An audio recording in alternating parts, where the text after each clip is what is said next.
Death Stranding 2 on the beach won't change the minds of players who didn't quite gel with Sam Porter's initial mission to link up the world, but it does feel like a sequel more confident of its gameplay ideas and mechanics.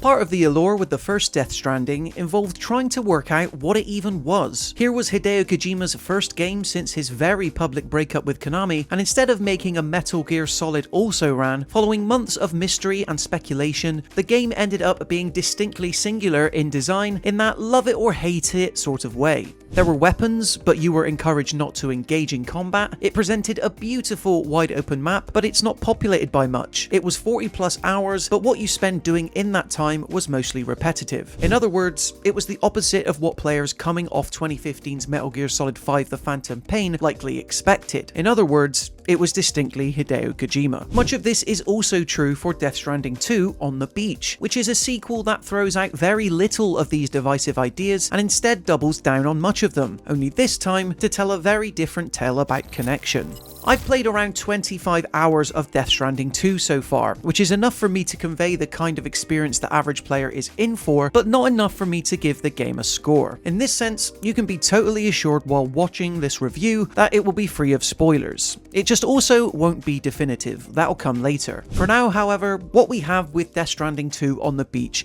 is very much an extension of what came before. Sure, the story of Sam Porter picks up roughly 11 months after the end of the last game, with him and Baby Lou settled down trying to enjoy a quiet life. But what do you know, it isn't long before his unique delivery skills are once again called into action, and it's swiftly back to hulking giant pieces of cargo across devastated landscapes. Honestly, one of the best things I can say about Death Stranding 2's early hours is just how quickly it gets you up to speed with what this world is all about, both from a story and gameplay perspective. Whereas before, gaining the materials and vehicles needed to make deliveries easier could take you into the tens of hours, a short stint in Mexico serves as this sequel's prologue of sorts, where after a good 4 or 5 missions, Sam already becomes pretty well equipped to take on the new kind of challenges that await, a lot of which still mostly revolves around getting package X to location Y. However, this time around the team at Kojima Productions has done a much better job at making the bits in between a lot more varied.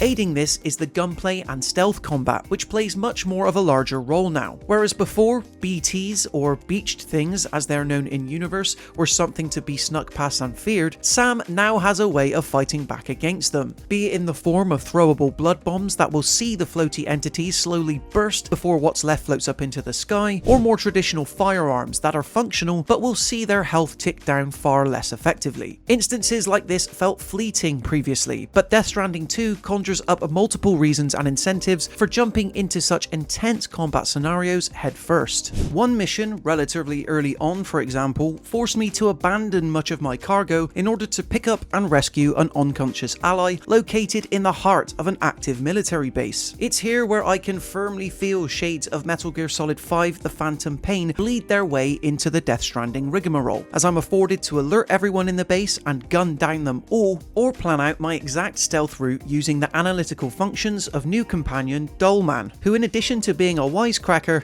can be thrown into the sky to handily tag up objectives and enemies. Sadly, you won't ever be Fultoning foes in the manner of, say, Venom Snake, but both types of approach are rewarded when the time comes to reach your final destination.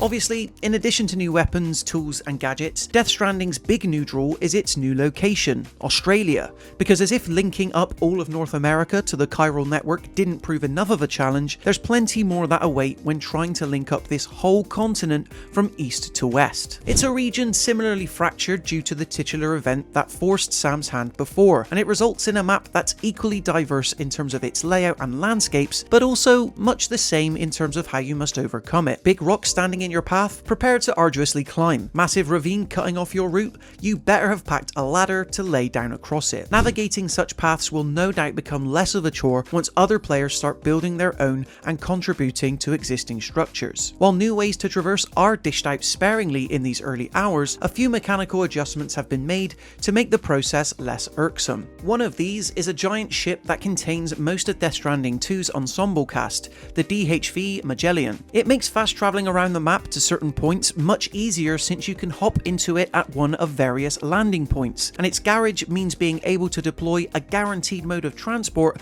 that isn't just Sam's legs. New characters such as Tarman, Rainy, Tomorrow and Dollman all have their narrative quirks and reasonings for assisting Sam's mission to link up Australia. I'm not completely sure if the Hollywood A-listers recruited to play these characters have been fully made use of yet, but I'm sure the performances will come in time.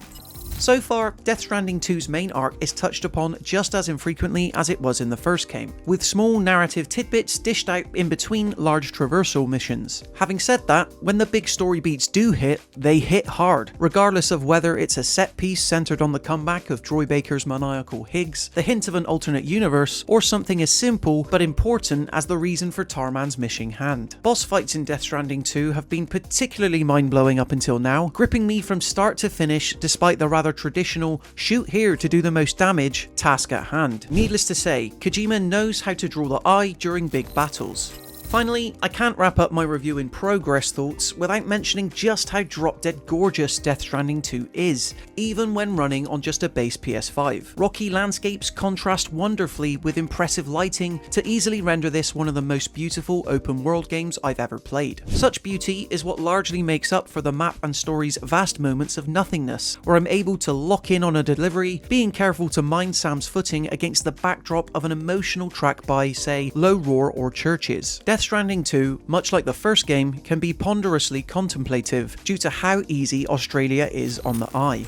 Death Stranding 2 on the beach, at least judging by its first 25 hours, isn't some grand reinvention of what made the original game so beloved and divisive then. It is, however, an equally as plodding yet enthralling story about the importance of connection and the beautiful monotony required to make this happen. Luckily, a much quicker start couples with a wider range of tools and weapons to catch you in the grip of adventure a lot smoother, and mission types that force you into action as opposed to avoiding it makes for a nice change of pace. So far, I have absolutely no idea where Sam's journey will end up or what it all amounts to, but I'm excited to continue being hypnotized by the process of trying to understand it. So there you have it, guys, in terms of our in progress thoughts of Death Stranding 2 on the beach. Do you plan on picking up Death Stranding 2? Be sure to let us know in the comment section below, and then make sure to subscribe to All Out Gaming to stay up to date with even more videos like this. Until next time, thank you so much for watching, and I'll see you in the next one.